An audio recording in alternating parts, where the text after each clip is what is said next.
রাত্রিবেলা এক সাহাবী দরজার কাছে এসে গিয়ে নাড়া দিয়ে সাহাবী ঘর থেকে বের হয়ে দেখতেছে ওমর ফারুককে বলতেছে, আমিরুল মুমিনিন, আপনি এত রাত্রে বেলা কেন আসলেন? আপনি দেশের প্রধানমন্ত্রী, আপনি কেন আসলেন? আমাকে ডেকে পাঠালেই তো আপনি পারতেন। ওমর ফারুক বলতেছে, ও নবীর সাহাবী, তোমার কাছে এসেছি আমি দেশের প্রধানমন্ত্রী হয়ে, একজন সাধারণ মানুষ হয়ে। কেন এসেছেন? যে ওমর ফারুক কিনা 10 জন জান্নাতি সুসংবাদ দাতার মধ্যে 2 নম্বরে ছিল ওমর, যে ওমরের অনেক কোরআনের আয়াত, মুখের জবানের কথা সরাসরি আল্লাহ তাআলা কোরআনের আয়াত হিসেবে নাজিল করে দিয়েছে। যে ওমর সম্বন্ধে আল্লাহর নবী বলেছেন, আনা খাতামুন নবিয়্যিন, আমি হলাম শেষ নবী, কিন্তু আমার পরে যদি কেউ নবী হয় আল্লাহ ওমরকে বানাতো। এতগুলো যোগ্যতা সম্পন্ন যে ওমর, যে জান্নাতের সার্টিফিকেট পেয়েছে, সে গভীর রাত্রের বেলা সাহাবীর ঘরের কাছে গিয়ে কান্দে আর বলে, ও নবীর সাহাবী, আল্লাহর নবী তোমার কাছে নাকি মুনাফিকের নামের লিস্ট দিয়েছে, তুমি একটু বলবা কি আমি ওমরের নাম ওই লিস্টের মধ্যে আছে কিনা? ওমর ফারুককে নবীর সাহাবী ডাক দিয়ে বলে, আল্লাহর নবীর সাহাবী, আপনি কি বলেন? জান্নাতি 10 জন সুসংবাদদাতার মধ্যে 2 নম্বরে হলেন আপনি।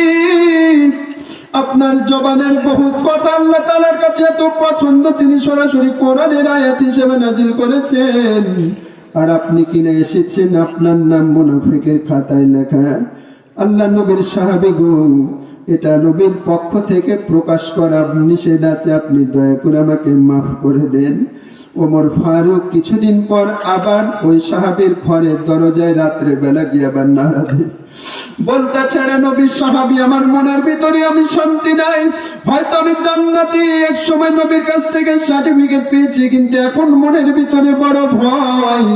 নবী আজ দুনিয়ায় নাই, জানি না কোন আমলের বদলত আমি জাহান্নামী হয়ে যাই কিনা। একটু দয়া করে আমার নামটা মুনাফিকের খাতায় আছে কিনা বলা লাগবে না, দয়া করে তুমি একটু বলো, আমি ওমর যদি মারা যাই তুমি আমার জানাজায় শরীক হবা কিনা?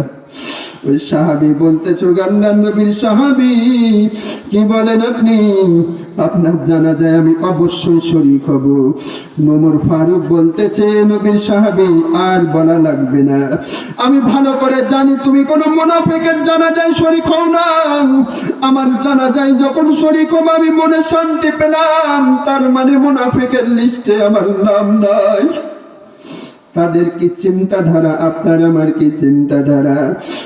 জীবনে তওবা করিয়া চিন্তা করি, আল্লাহ, আসমানের নিচে জমিনের উপরে আমার মতো গুনাহগার কেহ নাই।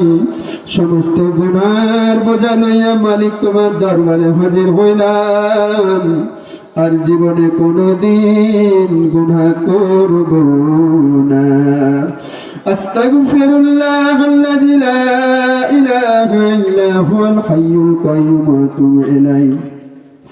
লা হাওলা ওয়া লা কুওয়াতা ইল্লা বিল্লাহিল আলিয়্যিল আযীম। আল্লাহ